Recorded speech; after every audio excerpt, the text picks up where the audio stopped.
Well, every year in Cuyahoga County alone, an average of 20 babies die in unsafe sleep conditions. That's an entire kindergarten class that'll never make it to school.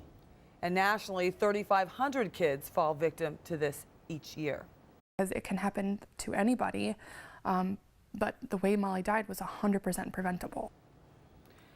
In these kind of cases, the young victims are put in what parents think are comfortable places, like the Fisher-Price Rock and Play. All 4.7 million of those popular incline sleepers have recently been recalled by the Consumer Product Safety Commission. Those rock and plays are linked to more than 30 infant deaths since 2009. In this 19 Health Alert, Jen Pachano shares a powerful message from a pair of local parents who have endured the unthinkable. Megan Gries's first day back from maternity leave after giving birth to her daughter Molly is the stuff of nightmares. I dropped Molly off with Owen at the sitter that we had been using with Owen for a few years. Hours later, she got a phone call from that babysitter. Molly wasn't breathing. Instantly, your heart drops into your stomach. She raced to her baby, who'd been rushed to the hospital. So the doctor walked in and she started crying. Even the doctor did? And she said, Molly came in and she had no heartbeat and she wasn't breathing, and they did everything they could, but she was gone. Initially, they attributed Molly's death to SIDS, but 3 months later, the coroner told her it was positional asphyxiation because of blankets in the portable crib she was napping in. Unfortunately, Molly was propped on her side, rolled onto her belly, and because of the blankets, couldn't breathe. Megan bravely channeled her grief into a post on Facebook, making a genuine plea and warning other parents about safe sleep practices. Nothing makes you feel more powerless than losing a child. They launched the Molly Ann Gries Foundation and took to hospitals and other outlets to spread the message.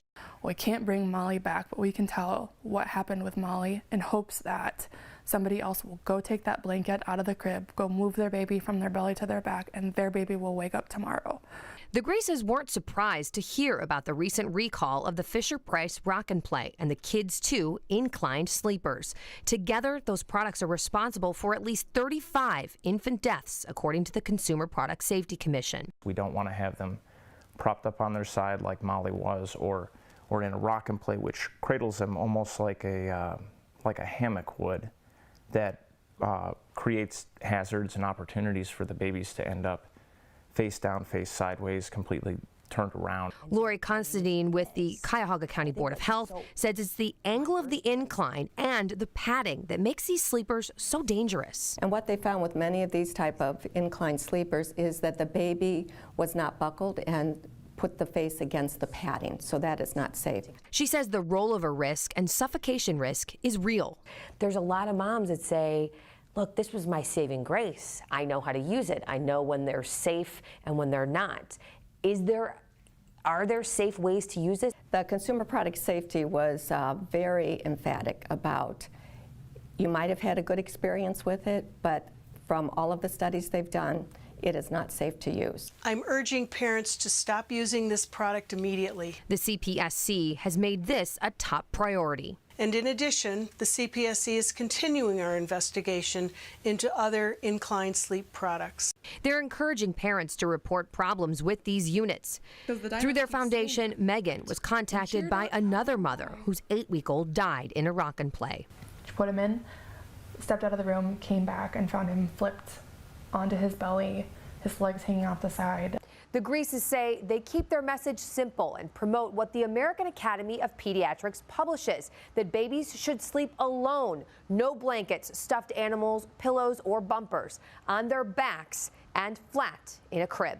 A product like a rock and play or any number of sleep positioners that are out there are not made for routine, unsupervised sleep. Megan says she'll continue to drum up the courage to tell Molly's story in awful detail. It's a day where like a part of me died, literally. That's always gonna hurt. She does it in hopes of truly making an impact and changing parent and caregiver behavior. The research has been done, the data is out there, the message has been written. We just need to tell it. Jen Pachano, 19 News.